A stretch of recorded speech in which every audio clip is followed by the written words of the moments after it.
إن الحمد لله نحمده ونستعينه ونستغفره ونعوذ بالله من شرور أنفسنا ومن سيئات أعمالنا من يهده الله فلا مضل له ومن يضلل فلا هادي له أشهد أن لا إله إلا الله وحده لا شريك له وأشهد أن محمدا عبده ورسوله صلى الله عليه وعلى آله وصحبه أجمعين. Abarungi abebitibwa tukyagenda maaso n'ekyafayo ky'abannabbi abebitibwa Adam ne Nuh alayhima assalatu wassalam. Era nga omusomo gwaffe oguwedde twagaziyeeko ku masala aga asma wa sifat nga tulaga ku bitendo by'owekitiibwa Allah tabaraka wa ta'ala nga n'ekyatutteyo kye kigambo kye twabaddeko okubeera nti nno owekitiibwa Allah tabaraka wa ta'ala yategeeza nti yatonda nabbi Adam alayhi salatu wassalam nga amutonda n'emikono gye egy'ekitiibwa nga bwe yagamba owekitiibwa Allah tabaraka wa ta'ala ng'avunaana Ibuliiso al-la'in yajibuuza nti ma mana'aka an tasjuda lima khalaqtu biyadayi, kiki ekigaanya okuvunnamira ekyo kye ntondesezza mukono gwange. Kakati nga owekitiibwa Allah tabaraka wa ta'ala atulaga nti nno yatonda Adam wa sharrafahu bi an khalaqahu biyadaihi tabaraka wa ta'ala. Owekitiibwa Allah yatonda Adam n'amusitula n'okubeera nti yamutonda n'emikono gye. Kakati omuntu ayinza okubuuza ekibuuzo nti ate ebintu ebisigadde byo Allah tabaraka wa ta'ala yabitonda atya? Okwanukula nti owekitiibwa Allah tabaraka wa ta'ala yatonda ebintu ebisigadde ng'abitondesa kigambo kye ekyekitiibwa kun. So nga tekijjaawo kubeera nti ne Adam alayhi salatu wassalam ali dakhil n'ekigambo kya Allah kun nga bwe tugenda okulaba mu aya ejja mu maaso. Wabula owekitiibwa Allah subhanahu wa ta'ala yatonda nabbi Adam mu lutonda olwawukana ku ntonda ziyatondamu ebitonde ebisigadde. Innama amuruhu idha arada shay'an an yaqula lahu kun fayakun. Enkola ya Allah tabaraka wa ta'ala bw'aba ayagadde ekintu kibeerewo an yaqula lahu kun fayakun, ayagala kibeere nga bw'akyagala n'agamba ba, ne kibeera nga Allah subhanahu wa ta'ala bw'ayagadde kibeere. Oyo wekitiibwa Allah tabaraka wa ta'ala. Hakadha khalaqa al-makhluqat. Baulama balina ebintu ebirala biringanga bisatu ebyajjira mu adilla ez'enjawulo ebyogerwako ng'owekitiibwa Allah subhanahu wa ta'ala yabitonda n'omukono gwe tabaraka wa ta'ala. Mu byo mulimu gharas al-janna nga bikyajjira mu hadith, emiti gy'omujjana omuntu agambye subhanallah alhamdulillah nefanako bwe bityo. Owekitiibwa Allah musimbira omuti muki mujjana, kyajjira mu hadithi nga Allah agusimba naki ye kennyini n'agusimba n'omukono gwe tabaraka wa ta'ala, n'ebirala ebyakonebwako mu adilla. Naye nga ekikolo mu ebyo Allah subhanahu wa ta'ala biyatonda okubiteekawo ijadan tashrifan li hadha al-makhluq ye Adamu alayhi assalatu wassalam. Kati nno ebitonde ebisigadde byo ne bitondebwa n'ekigambo kya Allah subhanahu wa ta'ala kun fayakun. Amma aya egamba nti inna mathala Isa inda Allahi kamathali Adam khalaqahu min turabi thumma qala lahu kun fayakun. Mazima ddala ekifaananyi kya nabbi Isa alayhi salatu wassalam eri Allah, naam, kamathali Adam, tekyawukana kifaananyi kya Adam. Khalaqahu min turabi, Adam Allah yamutonda mu ttaka naye nga amutonze naki n'emikono gye tabaraka wa ta'ala. Thumma qala lahu kun fayakun, n'agamba ba, n'akola ati n'abeera. Okusookera ddala tashbihi eri wakati wa Adam ne Isa, tashbihi yaki yabutaba naki na taata. Ekyo nga Allah aradda abanasara, ayanukula abanasara, abakristaayo, abakristo abagamba nti bagoberera Kristo so nga baavadda ku ddiini ye alayhi salatu wassalam. abakilaiminga nti obwataata bwa Allah eriani eri Nabbi Isa alayhi salatu wassalam obujulizi bwabwo bwakubeera nti nno Nabbi Isa tamanyiddwako kitaawe. Fayastantijuna min hadha, ne bajja awo okugamba okawaŋŋamula okuba weggambo nti n'olwekyo Allah subhanahu wa ta'ala yazaalani yazaala Yesu Kristo Isa mutabani wani wa Maryam alayhi salatu wassalam. Wa hadha min abtali albatil, ekyo kirimbi kyamu ebyamaanyi. Mattakhadha Allahu min waladin wama kana ma'ahu min ilah idhan la dhahaba kullu ilahin bima khalaq. Owekitiibwa Allah subhanahu wa ta'ala tabangako na mwana nga baga kati olwo kitaawe yaani? Mutubuulire kitaawe yaani mummanyi atalina taata. Allah kyava abaanukula nti ye inna mathala Isa inda Allahi kamathali Adam khalaqahu min turabi thumma qala lahu kun fayakun. Mazima ddala ekifaananyi kya Isa eri Allah tekyawukana kifaananyi kya Adam. Mu mbeera ki? Mu butabeerawo bwa taata ku Adam. N'olwekyo Isa si yasoose okubeerawo nga talina taata. Khalaqahu min turabi, Allah yamutandikawo nattaka thumma qala lahu kun fayakun. N'agamba nti ba, nakola ki? N'abeera Nabbi Adam alayhi assalatu wassalam. Idhan tekyewuunyisa okubeera nti Nabbi Isa talina taata. Ekyo twakigaziya mu musomo gwaffe Yesu Kristo mu Busiraamu. Ne tugamba nti owekitiibwa Allah atonda mu ntonda mmeka? Nnya. Yatonda abantu mu ntonda nnya zonna nga bujulizi bwa buyinza bwe na busobozi bwe n'okubeera nti atonda kyayagadde nga bwayagadde. Tonda esooka ya Adam, la taata wala maama. Taliko taata wadde ki? Tava mu kisajja wadde okuva mu kiki? Mu kikyala. Oyi Adam alayhi salatu wassalam. Entonda ey'okubiri ye opposite ya Adam alayhi salatu wassalam. Nze naawe tuva mu kisajja na kikyala. Ye opposite yaki? Ya Adam alayhi salatu wassalam. Kakati ate Nabbi Isa alayhi salatu wassalam naava mu kikyala nga taliko kisajja. Ate Hawa ayitibwa Eva n'abeera nga ava mu kisajja nga taliko kikyala. Ebyo nanga buyinza bwa Allah subhanahu wa ta'ala n'okubeera nga yatanawwa'u fil khalqi kama yasha. Owekitiibwa Allah atonda nga bwakola ki? Nga bwayagadde okulaga n'okwolesa obuyinza bwe. Kitegereka? Kakati kiwano ekiyitibwa kun fayakun. Khalaqahu min turabi thumma qala lahu kun fayakun. Ekiri awo suhulatu al-khalq. Allah kulaga nti okutonda kwa Allah subhanahu wa ta'ala ekintu kyonna takusanga mu buzibu bwonna.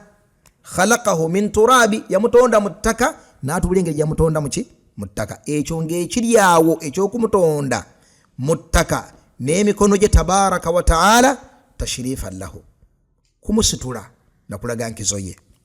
Thumma qala lahu kun fayakun. Naam, kiraga obwangu bwa Allah bwasanga mu kutonda ebitonde. Nti ne bwabira Adam alayhi salatu wassalam tafuluma mu bwangu obwo. Tayyib, tukyali ku Nabbi Adam alayhi assalatu wassalam. Twagala kulaba ku sifaati za Nabbi Adam alayhi assalatu wassalam. Nabbi Adam afaanana atya? Nabbi Adam Allah yamutonda ng'alina 60 dhiraa, alina enzira 6. Enzira ze ziriwa? Sheikh Muhammad dhiraa yeriwa? Tfaddal jangu wano kumuzindalo. Dhiraa kwe kuva ku nnwe z'engalo paka wano ku kakokola. Naam. Jazakallahu khairan. Abennatete. Bannange Sheikh mpozi nkulopera abantu b'Ennatete. Natete Masjid Salafu. Bawuliriza nnyo gino emisomo okuva ku kyafaayo kya Nabbi Yusuf. Era abaddu abo bakwagala nnyo. Emisomo gino egya Ramanzaani bagiwuliriza nnyo Natete Masjid Salafu. Alhamdulillah. Muganda waffe Sheikh Muhammad Ibrahim Matovu hafidhahullah. Abennatete tubatumidde n'abasiraamu yonna gye muli gye musinziira okugoberera emisomo gino. Nsaba ekitiibwa Allah subhanahu wa ta'ala mwenna abakuume. Kakati Sheikh Muhammad atugambye nti dhira eva kunweze engalo. Bwe tugambe enweze engalo tugamba ku waggulu ku fingertips. Fingertips. Eno waggulu eno wosalira enjala. Ayiwa Sekali Kirima alabye tuli awo tudongwa n'avayo n'atuzza mu layini. Wano wosalira enjala waggulu wano olwala werukomanga olusaze. Awo okugira ddala mpaka ku kakokola. Eyo yedhira. Kati Nabi Adam alayhi salatu wassalam kana lahu 60 dhira. Nabi Adam yalina enzira meka? Enzira nkaaga. Bwe tuzizza mu mita ze meters 10 ameka? Ze meters 30 obuwanvu. Kakati geraageranyaamu awo meters 30 obuwanvu. Amazima yali muwanvu ddala. Yali muwanvu ddala. Omusiraamu agambye nti tasinga Kaaba. Bannanga omusiraamu agambye tasinga Kaaba.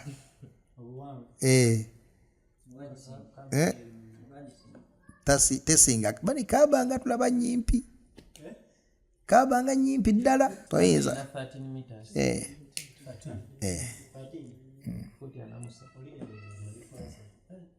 Kaaba ina meka? Kaaba ina meters 13. Ona ina meters 10 ameka? Yalina meters 30 alayhi as-salatu was-salam. Wa urduhu ate obugazi bwa Nabbi Adam alayhi salatu wassalam. Obugazi bwa Nabbi Adam alayhi salatu wassalam obwo tewajja mu hadith. Eno hadith gye tubaali tulaba nti Adam yalina 60 dhira. Tugenda kugiraba mu bugazi hadith ya Abi Huraira. Naam, eri muttafaqun alayhi. Ate obugazi abantu babupima ababakola ku mibiri gy'abantu bageraageranya obugazi nga babujja ku buwanvu bw'omuntu. Naam, ne bageraageranya obuki? Ayiwa obugazi bwe. Kati obugazi sitteeka nti bulina okubeera accurate ku buli muntu. Naam, muntu asobola okubeera nga muwanvu ddala ate nga munene. Atula nga muwanvu ddala nga muki? Nga mutono. Ng'ate benkana height. Si bwe kiri? Naye okugeraageranya okwakolebwa ku bugazi bwa Nabi Adam alayhi salatu wassalam nga batunuulidde meters za 30 kwe kubeera nti nno yalina obugazi bwa meters 7.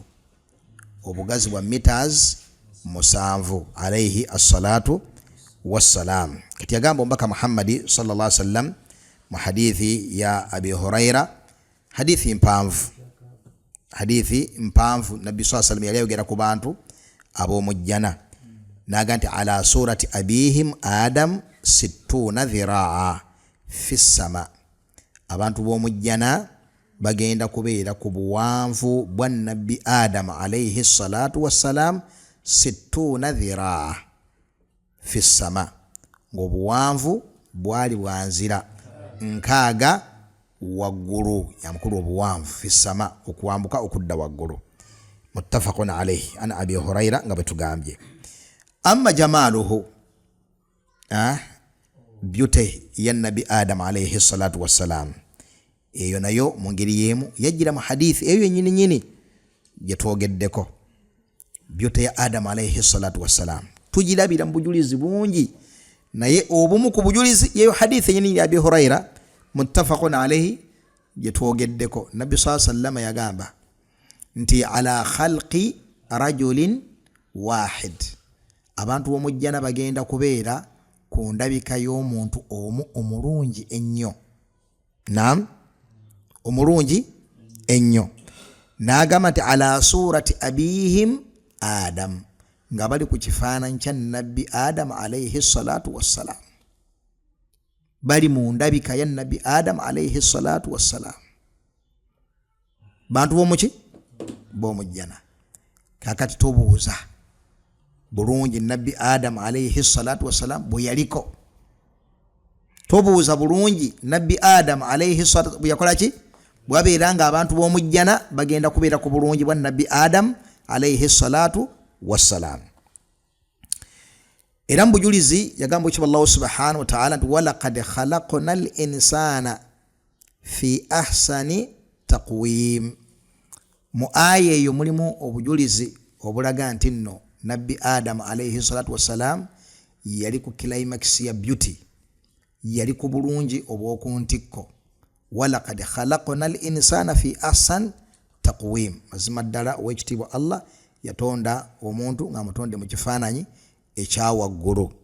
Kitegereka mu bulungi mu mbeera zonna, wabula omuntu neyezza wansi. Eyo aya erimu obujulizi mu nsonga endala, naye era mu ngeri yemba ulama basambatamu obujulizi ku bulungi bwa nabbi Adam alayhi assalatu wassalam. Wa fi sahihain, hadithi eri mu Bukhari naki ne Muslim, gebako Anas ibn Malik radiyallahu ta'ala anhu. Nabi sallallahu alayhi wasallam hadithi ya Isra wal Mi'raj yagat laqad ra'aytu Yusuf ibn Yaqub, mazima nalaba Yusuf mutabani wa Yaqub, wa qad utiya shatra al-husn, nga mazima ddala ow'ekitiibwa Allah yamuwa half ya beauty, yamuwa half ya beauty, half y'obulungi. Ekibuuzo, half y'obulungi bw'ebitonde byonna ngo bikuŋŋaanyizza? Kadi yutawahamu dhalika, omuntu ayinza okulowooza ekyo, lakin bashurrah bagamba nedda, half y'obulungi bwa nabbi Adam alayhi salatu wassalam. Yaweebwa half y'obulungi bwa nabbi Adam alayhi salatu wassalam. Awamu n'ekyo, ma hadha bashara in hadha illa malakun karim. Abakyala beauty ya nabbi Yusuf alayhi salatu wassalam beesala engalo nga tebawulira ng'obulungi bwa nabbi Yusuf bubasannyalazizza. Abakyala ngambye eki?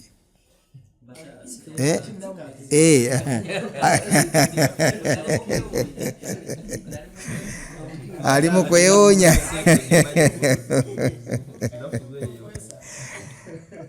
Kitegereka bulungi? Kati watya singa baalaba kwoyo alina haafu ey'okubiri, amakulu ono haafu, kati funune haafu endala ogikole otya? Ogigatteko ofune nabbi Adam alayhi salatu wassalam. Wagisebo aliwa Sheikh Sharifa ate sebo. Kakati ab'ebitiibwa kiraga nti nabbi Adam alayhi salatu wassalam yali qimma fil jamal, yali ku ntikko yaki? Yali ku ntikko yaki? Y'obulungi. Owekitiibwa Allah yagamba falamma ra'aynahu, ategeezaani nabbi ani? Yusuf alayhi salatu wassalam. Abakyala bwe baalaba nabbi Yusuf alayhi salatu wassalam akbarnahu, ne balaba ekintu ekibasusseeko. wa qulna hasha lillah ma hadha bashara in hadha illa malakun karim. Nagaa nedda, bannange nedda, ono si muntu wabula eno malayika. Ate si malayika eya bulijjo wabula malakun karim, malayika ey'ekitiibwa. Era twagamba mu aya eno mulimu obujulizi obulaga nti nno malayika nnungi olwa iqrar ya wasifu eno mu Qur'an, olw'okubeera nti Allah subhanahu wa ta'ala ekifaananyi kino yekirekamu mu Qur'an ng'abakyala bwe bakikuba ku nabbi Yusuf alayhi salatu wassalam. Naam, kakati twakirabye ab'ebitiibwa nabbi Adam alayhi salatu wassalam, Allah bwe yamutonda yamulekamu muki? Yamulekamu muki? Mujjana. Era twakirabye nti Allah yamutondera mujjana, ekyo nga tukijja luddawa.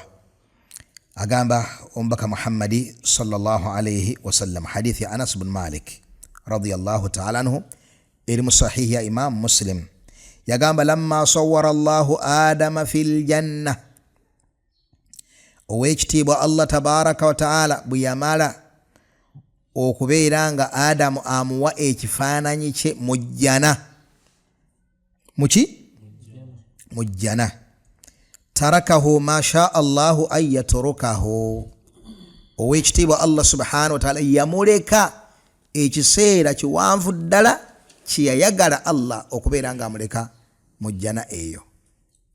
Kitegeeza nti waliwo muhula baina at-taswiya wa nafkhi ar-ruh, waliwo ekiseera ekiri awo Allah kiyaleka Adamu mu jjana ng'amaze okumujjuza naye nga tannamufuwamu mwoyo.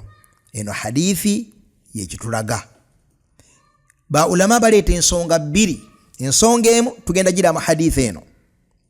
Ensonga ey'okubiri lwakulaga ajiz y'omwana Adamu, nti omwana Adamu talina kyali illa billah, qaim billah, fahuwa ajiz ajizan tamma la yaqumu illa billah. Omwana Adamu ekikolo kuye mulambo, mulambo, talina kyonna kyali. Nga bw'olaba nti Adamu yali amaze okujjuzibwa buli kimu kyonna ng'akirina, naye nga omulambo bwe gubeera nga guli awo, gulina buli kimu naye nga teguliimu bulamu. Allah taguyimirizaawo, tegulina bulamu. Fal insanu qaim billah, Allah n'aleka omuntu daharan, ekiseera Allah yakimanya obuwanvu, ali mu jjana, ali awo, tali mu mwoyo. Allah kulaga omuntu nti ajiz, talina kyonna kyakola kyali. Hikima ey'okubiri yeriwa kugezesa Ibulisu gye twalabye nti Allah bw'agitonda yagiteeka mu jjana Ibulisu. Kaakati ataddeyo ekitonde ekirala okugezesa Ibulisu n'ekitonde kino. Kati agamba alayhi salatu wassalam lamma sawwara Allahu Adama fil janna, Allah bwe yamala okubeera nga ateekateeka bulungi Adamu n'amuteeka mu kifaananyi kye, amutadde mu ssuura ye, n'amuteeka mu jjana. Tarakahu ma sha Allahu an yatrukahu, Allah yamuleka ekiseera kyayagala okumuleka ng'ali awo. Faja'ala Ibulisu yutiifu bihi wa yanzuru ma huwa, Ibulisu n'etandika okubeera nga yeetooloola Adamu ono olwetooloola, emwetegereza, emuva enkoto, etunuulira ebigere, etunula waggulu, n'ebeera bize ne Adamu alayhi salatu wassalam. Era beekitonde kyetategeera bikifaako. Kitegereka? Agamba owekitiibwa sallallahu alaihi wasallam faja'ala Ibulisu yutiifu bihi wa yanzuru maahu, eyagala okumanya abaffe kino Allah kyatonze kiki. Waliwo ekyaleetera Ibulisu okukyankalana okwo. Kyekyaleeta Ibulisu okukyankalana okwo? Ensonga ziringa nga ssatu. Ensonga esooka inayatu ar-rabb bihadha al-makhluq, engeri Allah subhanahu wa ta'ala gyagamba inaya tukiri tutya mu Luganda, gyafuddeyo ennyo ku kitonde ekyo, keya gyakitaddeko etali ku kitonde kirala kyonna. Ne yeewuunya akitonze n'emikono gye. Ekyokubiri, amara al-malaika an yasjudu li Adam, yalagira zi malaika okubeera nga zivunamirani Adam. Malaika za Allah n'enkizo yazo n'obungi bwazo n'ebitibwa byazo n'obugulumivu bwazo n'obulongoofu bwazo, kino kitonde ki? Kitegereka? Athara dhalik Iblis, ekyo kyakyankalanya Iblis, olukyankalanya olw'amaanyi. Ensonga ey'okusatu jamaalo, obulungi bwa Nabi Adamu alayhi salatu wassalam. Teweerabira ntwakiraba ti Ibulisu kitonde kirabika bubi, kitonde kirabika buki? Bubi. naam tal'uha ka'annahu ru'usu ash-shayatin ebibala by'omuliro ebya omuti oguyitibwa zaqqum mu muliro bifaanananga emitwe gya zisitaani ate nga zisitaani dhurriyat iblis sitaani dhurriyat iblis zisitaani babeera bazzukulu na batabani baki ba ibulisu lulyolwe kitegereka n'olwekyo alaba jute eri ku kitonde kino alaba okufayo kwa Allah ku kitonde kino akigulumiza n'okulegereza imalayika zikivunnamire teweerabira nti ekiragiro ekyo kitwaliramu ne ibulisu nga bwe tujja okukiraba era nga bwe twakikoonako emabega idhan ekyamuleetera okubeera nga abeera bize nnyo n'ekitonde kino agamba alayhi salatu wassalam falamma ra'ahu ajwafa arafa annahu khuliqa khalqan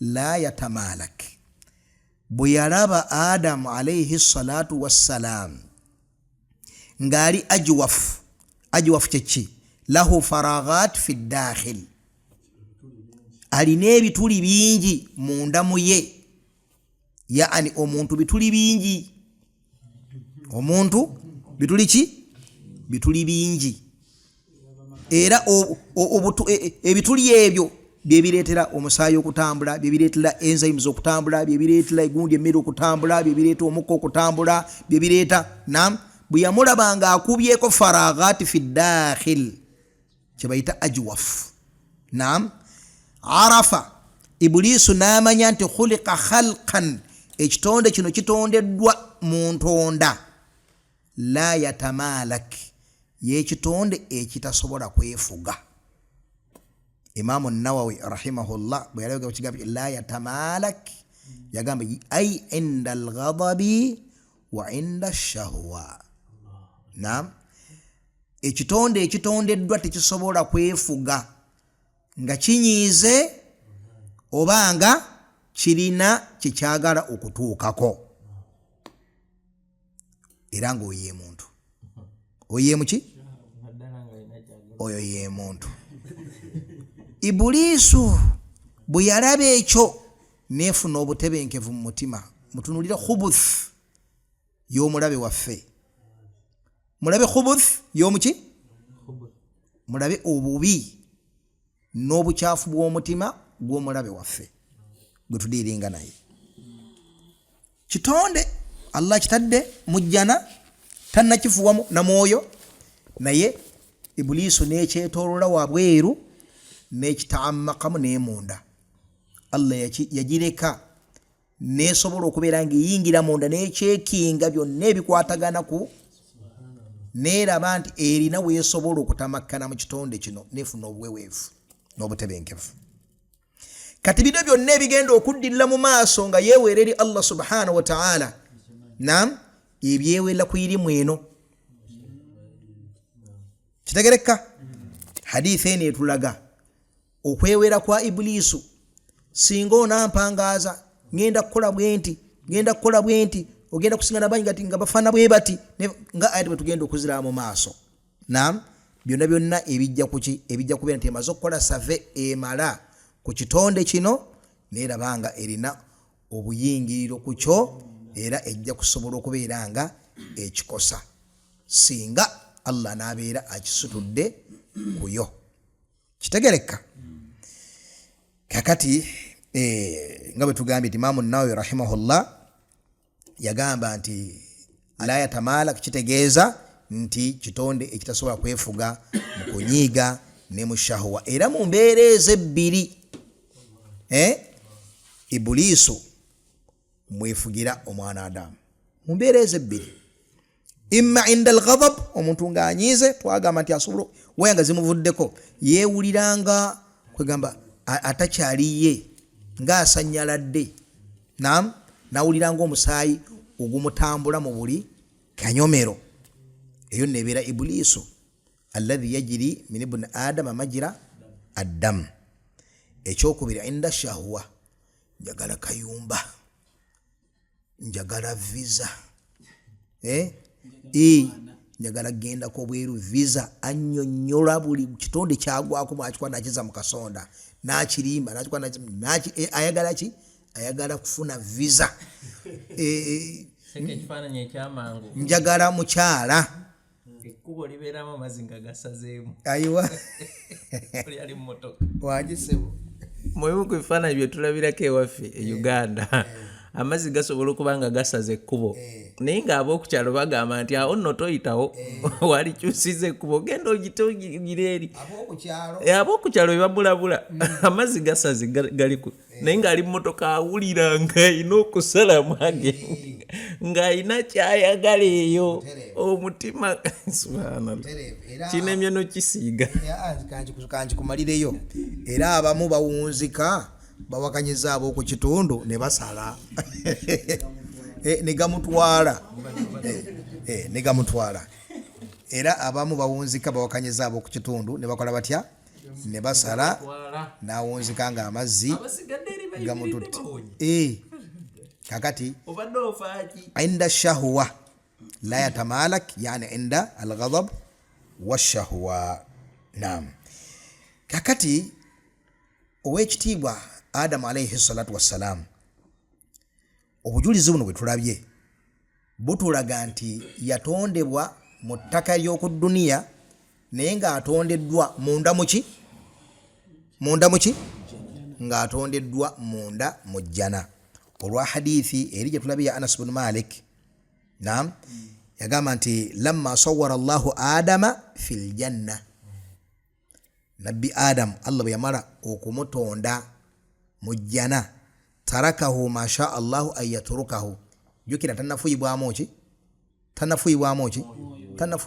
oyo nekitegeeza nti Adam tiyalagirwa bulagirwa kuyingira jjana nga bamutondeddwa bweru w'ejjana wabula yasiŋŋaanibwa mu jjana eyo kati kiri ekigambo kya Allah ekigamba nti waqulna ya Adamu uskun anta wa zawjuka aljanna kwali kumukolako iqrar nti beera mu kifo ekyo kireka bulungi so si nti beera ng'oyingira ejjana obeere ng'okola ki obeera mu jjana eyo wabula kumukkiriza kubeera mu kifo ekyo yeyagaliremu era nga mwe mugenda okubeera ne al ibtila mwe mugenda okubeera ekigezo mu jjana eyo naam amma ekifaananyi kya Adamu alayhi salatu wassalam mu bunene bwe kyenkana kitya nga omugeraageranyiza ne zimalayika tumaze okumutegeera nti obuwanvu 60 dhiraa na meters 3 obugazi meters 7